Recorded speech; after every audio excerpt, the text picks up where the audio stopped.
భారతదేశంలోని పలు ప్రాంతాలను పాలించిన మొఘల్ చక్రవర్తుల్లో చివరివాడిగా ఔరంగజేబ్ పేరు చెబుతారు. ఈయన 1658 నుండి 1707 వరకు అంటే సుమారు 49 సంవత్సరాలు మొఘల్ సింహాసనంపై ఉన్నాడు. తన పాలనలో కొన్ని సంస్కరణలు చేపట్టినా మతం టార్గెట్గా అనేక అరాచకాలు చేసినవాడిగా, పలు హత్యలు చేయించిన క్రూరుడిగా పేరు తెచ్చుకున్నాడు. అయితే 80 ఏళ్లకు పైగా బతికిన ఔరంగజేబ్ చివరి రోజులు మాత్రం అత్యంత దయనీయంగా గడిచాయి. తాను చేసిన పనులకు పశ్చాత్తాపం కలిగించేలా మారాయి.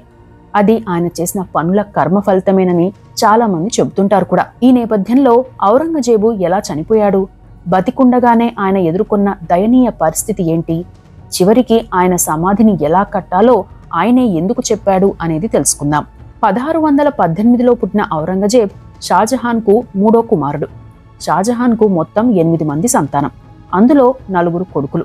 వారు దారా సికో, షాజ్ షుజా, ఔరంగజేబ్, మురాద్ బక్ష్.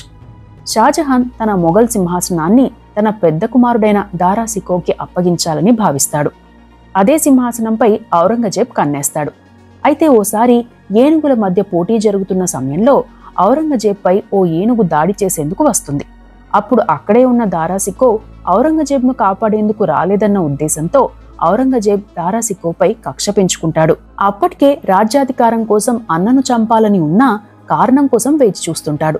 పలు ప్రయత్నాలు చేసి షాజహాన్ కోపానికి గురవుతాడు. అన్నదమ్ములు గ్రూపులుగా విడిపోయి యుద్ధాలు చేసుకుంటారు. 1658లో దారా సికోను అంతం చేసేందుకు ప్లాన్ చేస్తాడు ఔరంగజేబ్. అందులో భాగంగా ముందు జాగ్రత్తగా తన తండ్రి అయిన షాజహాన్ను చిమ్మ చీకటి ఉన్న జైల్లో బంధిస్తాడు ఔరంగజేబు. తన అక్కలు చెప్పిన మాట కూడా లెక్క చేయడు. అలా ఔరంగజేబ్ తన తమ్ముడైన మురాద్తో కలిసి ఆగ్రా కోటను చుట్టుముట్టి దారా షికో తలనరికి చంపి ఆ తలను తండ్రి షాజహాన్కు పంపిస్తాడు. ఇదే యుద్ధంలో మురాద్ కూడా చనిపోతాడు. ఇక మిగిలింది ఒక్క అన్న, ఆయనే షాజు. ఈయన ఔరంగజేబ్కి భయపడి ప్రస్తుతం బర్మాలో ఉన్న అరకాన్కు వెళ్లిపోతాడు. అక్కడ హత్యకు గురవుతాడు. ఇక తన సోదరి జహానారా అంతకుముందే 1644లో పర్ఫ్యూమ్ రసాయనాలు మీద పడ్డంతో మంటలు అంటుకుని తీవ్రంగా కాలిపోతుంది. ఆమెను చూసేందుకు 3 వారాల తరువాత వెళ్తాడు ఔరంగజేబ్. అంటే ముందు నుండే ఇతర ఆలోచనలతో ఉండేవాడు. క్రూరత్వానికి చిహ్నంగా మారాడని చెబుతారు. ఇక 1658లో దారా సికోయ్ని చంపాక 1661లో దారా సికోయ్కి గురువుగా ఉన్న యూదుడైన అర్మేనియన్ పర్షియన్ ఆధ్యాత్మికవేత్త, కవిగా పేరున్న సర్మాద్ కాషానీని కూడా తలనరికి చంపేస్తాడు ఔరంగజేబ్. ఈయన సమాధి ఢిల్లీలోని జమా మసీద్ సమీపంలో ఉంది. ఇలా రాజ్యాధికారం కోసం అనేక అరాచకాలు చేశాడని కూడా చెబుతారు. ఇక ఔరంగజేబ్కి 3 భార్యలు. వారు నవాబ్ బాయి బేగం, దిల్రాస్ బానో బేగం. వీరిద్దరూ యువరాణులు. మూడో భార్య బేగం ఉదయపూరి. ఈమె జార్జియాకి చెందిన నరక్తి కుమార్తె. ఔరంగజేబ్కి మొత్తం 7 సంతానం. వారిలో జేబున్నిసా, జీనతున్నిసా కుమార్తెలు కాగా 5 కుమారులు. వారు మహమ్మద్ సుల్తాన్, మొదటి బహదూర్ షా, అజం షా, సుల్తాన్ అహ్మద్ అక్బర్, మహమ్మద్ కాంబక్ష్లు. తాను చక్రవర్తిగా ఉండగానే కొందరు కుమారులకు రాజ్యాధికారాన్ని అప్పగిస్తాడు ఔరంగజేబ్. ఆయన హయాంలో అనేక ఆలయాలను ధ్వంసం చేశాడని చెబుతారు. వారణాసిలోని కాశీ విశ్వనాథుని ఆలయం, భీమాదేవి ఆలయం, ఉజ్జయిని ఆలయం, బీజామండ్ ఆలయం, హీరాపూర్ ఆలయం, గోవింద్ దేవ్జీ ఆలయం, సోమనాథ్ ఆలయంలోని కొంత భాగం, ఇలా అనేక ఆలయాలను ధ్వంసం చేశాడు. ఇక రాజ్యాధికారం కోసం మాత్రమే కాకుండా మతం ఆధారంగా పన్నులు అంటే జిజియా పన్ను లాంటి పన్నుల విధింపు, చంబాజీని చంపడం, గురుతేజ్ బహదూర్ని తలనరికి చంపడం, ఇటువంటి ఘటనలు ఉన్నాయి. మొత్తంగా చూస్తే ఔరంగజేబ్ని కొన్ని విషయాల్లో కొందరు మెచ్చుకున్నా వీరుడి కంటే కూడా చెడ్డవాడిగానే ఆయన చరిత్ర చెబుతోంది. ఇదంతా ఒకేత్తైతే కుమారులకు రాజ్యాధికారం అప్పగించే నాటికే కుమారులు కూడా వారిలో వారు కుట్రలు చేసుకోవడం మొదలుపెట్టారు. అప్పటికే మొదటి కుమారుడు మహమ్మద్ సుల్తాన్ చనిపోతాడు. రెండో కుమారుడైన మొదటి బహదూర్ షా ఢిల్లీ సింహాసనాన్ని అధిష్ఠించాడు. ఔరంగజేబ్ ఇతడికే మద్దతు ఇస్తాడు కూడా. అయితే ఇది నచ్చని మూడో కుమారుడు మహమ్మద్ అజాం షా తనకు తానుగానే మొఘల్ చక్రవర్తిగా ప్రకటించుకుని బహదూర్ షాపై యుద్ధానికి వెళ్తాడు. వీరిద్దరి మధ్య జరిగిన యుద్ధంలో భారీగా ప్రాణ నష్టం జరుగుతుంది. ఈ యుద్ధంలో అజాం షాను చంపేస్తాడు బహదూర్ షా. ఈ విషయం తెలిసిన ఔరంగజేబ్ కుంగిపోతాడు. తన కళ్ళెదుటే కుమారుడి మరణం అతన్ని బాధిస్తుంది. ఇక మరో కుమారుడైన కాంబక్ష్ ఓ యుద్ధంలో గాయపడి అనారోగ్యం పాలవుతాడు. చాలా కాలం పాటు బెడ్ పైనే ఉంటాడు. ఇక ఔరంగజేబ్ 1707 మార్చి 3న చనిపోయాడు. అంతకుముందే అతని కుమారుల్లో కొందరు చనిపోయారు. మహమ్మద్ సుల్తాన్ 1676లోనే చనిపోగా సుల్తాన్ అహ్మద్ అక్బర్ 1704లో, మూడో కుమారుడు అజం షా 1706 చివర్లో చనిపోయారు. మొత్తం 5 కుమారుల్లో బహదూర్ షా, కాంబక్ష్ మాత్రమే మిగిలారు. ఇక ఔరంగజేబ్ చనిపోయిన తర్వాత కొద్ది కాలానికే అంటే 1708లో కాంబక్ష్ చనిపోగా మొదటి బహదూర్ షా 1712లో చనిపోయాడు. మొత్తంగా చూస్తే ఔరంగజేబ్ మాత్రమే మొఘల్ చక్రవర్తుల్లో చివరివాడు అని చెప్పవచ్చు. బహదూర్ షా 1712 వరకు పాలించిన ఆయన చనిపోయిన తరువాత ఆ సామ్రాజ్యంలో అంతర్గత కలహాలు, వరుస హత్యల కారణంగా రాజ్యం పతనమైంది. తాను ఏ ప్రకారమైతే రాజ్యాధికారాన్ని చేజిక్కించుకున్నాడో అలాంటి కుట్రలనే తాను కూడా చూడాల్సి వచ్చిందని, పుత్రశోకం అనుభవించాల్సి వచ్చిందని చెబుతారు. క్రమంగా అందరూ దూరమైన పరిస్థితి తెచ్చుకోవాల్సి వచ్చిందని కూడా కొందరు చెబుతారు. ఇక ఔరంగజేబ్ ఎలా చనిపోయాడు అనే విషయానికి వస్తే, ఔరంగజేబ్ తన కుమారులకు రాజ్యం అప్పగించే నాటికి రాజ్యంలో పరిస్థితి పైకి బాగానే కనిపిస్తున్నా చాలా వరకు వ్యతిరేకత వచ్చింది. ధనవంతులు మరింత ధనవంతులయ్యారు. సామాన్యులపై వారు చేసే అరాచకాలు తారాస్థాయికి వెళ్లాయి. ఖజానా కూడా ఖాళీ అయ్యే పరిస్థితి వచ్చింది. ఇందుకోసం ఇతర రాజ్యాలపై యుద్ధం చేసి అక్కడ సంపదను తీసుకోవడం మాత్రమే మార్గంగా కనిపించింది. దీంతో ఔరంగజేబ్ ఢిల్లీ నుండి డక్కన్కు వస్తాడు. కొన్ని చిన్న రాజ్యాలను స్వాధీనం చేసుకోవచ్చని ప్లాన్ చేస్తాడు.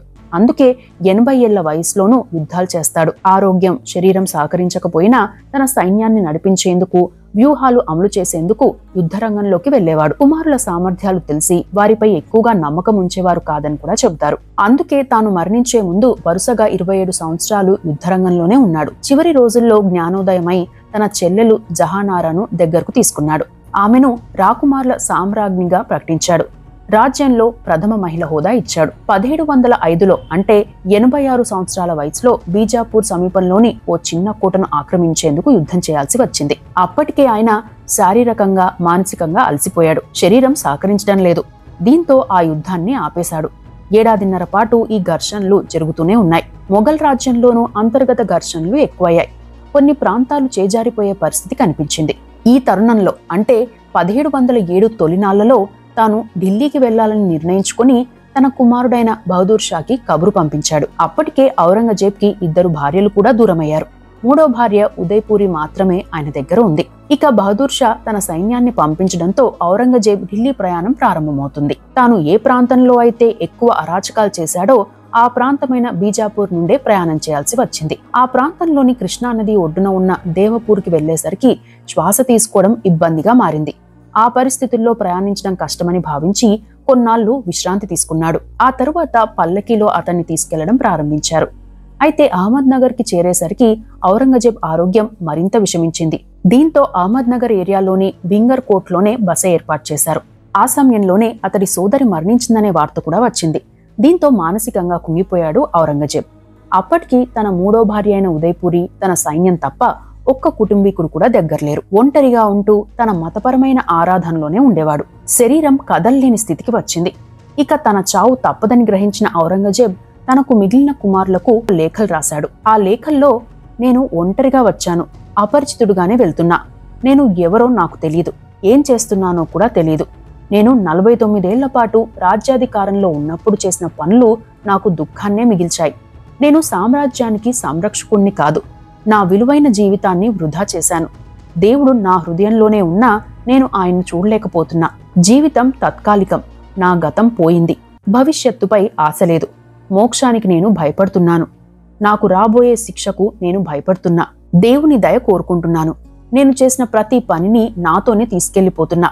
నాకు ఈ క్లిష్ట పరిస్థితుల్లోనూ నా భార్య ఉదయపురి నా వెంటే ఉంది, మరణంలోనూ ఉంటుంది అని పేర్కొన్నారు. ఆ తరువాత తన మరణం తరువాత చేయాల్సిన పనులను తమ వెంట ఉండే అనుచరుడికి చెప్పడంతో పాటు కుమారులను ఉద్దేశించి ఓ వీలునామా రాయించారట. నేను చనిపోయిన తర్వాత నా అంతిమ యాత్ర చాలా సాధారణంగా జరగాలి. ఆర్భాటాలు, సంగీత కార్యక్రమాలు ఉండకూడదు. నన్ను సాధారణ వ్యక్తిగానే సాగనంపాలి. నేను కుట్టిన టోపీలను అమ్మగా వచ్చిన డబ్బు అంటే రూపాయిల్లో చూస్తే 4 రూపాయల 2 అణాలు మాత్రమే నా మరణం కోసం ఖర్చు చేయాలి. నేను ఖురాన్ను రాసి అమ్మిన కాపీల ద్వారా 305 రూపాయలు వచ్చాయి. వాటిని మసీదు సంరక్షకులకు పంచాలి. నా అంతిమ యాత్ర అతి సాధారణంగా జరగాలి. నా సమాధిపై ఎటువంటి నిర్మాణము చేయవద్దు. నా ముఖాన్ని పాతిపెట్టవద్దు. నేను ఎప్పుడు అల్లాను చూస్తూనే ఉండాలి. నా గురువు సయ్యద్ జైనుద్దీన్ షిరాజ్ సమాధి పక్కనే నా సమాధి కూడా ఉండాలి అని కోరుకున్నారట. ఆ వీలునామా రాశాక కొన్ని గంటల వ్యవధిలోనే అల్లాను ప్రార్థిస్తూనే తన శ్వాసను విడిచిపెట్టాడు ఔరంగజేబ్. ఆ తరువాత ఆయన కుమారుడు వచ్చాక అంత్యక్రియలు ప్రారంభించారు. ఆయన అహ్మద్ నగర్ లో మరణించిన కుల్తాబాద్ లోని తన గురువు సమాధి పక్కనే ఔరంగజేబ్ అంత్యక్రియలు చేశారు. అలా 49 ఏళ్ల పాటు మొఘల్ చక్రవర్తిగా ఉన్న ఔరంగజేబ్ 89 ఏళ్ల వయసులో కన్నుమూశాడు. ఆయన చనిపోయిన కొన్ని రోజులకే ఆయన మూడో భార్య బేగం ఉదయపూరి కూడా నిద్రలోనే తన శ్వాస విడిచారు. ఇక ఔరంగజేబ్ మరో కుమారుడు కాంబక్ష 1709లో మరణించగా ఆయన వారసుడిగా రాజ్యాధికారం చేపట్టిన మొదటి బహదూర్ షా 1712లో లాహోర్లో చనిపోయాడు. ఔరంగజేబ్ చనిపోయిన 150 సంవత్సరాల వరకు మొఘల్స్ పాలన కొనసాగినా నిత్యం మతపరమైన ఘర్షణలు, రాజ్యాధికారం కోసం జరిగే ఘర్షణలతోనే సాగింది. ఔరంగజేబ్ సమాధి నిర్వహణను కొన్ని తరాలుగా షేక్ షుకూర్ కుటుంబం చూసుకుంటోంది.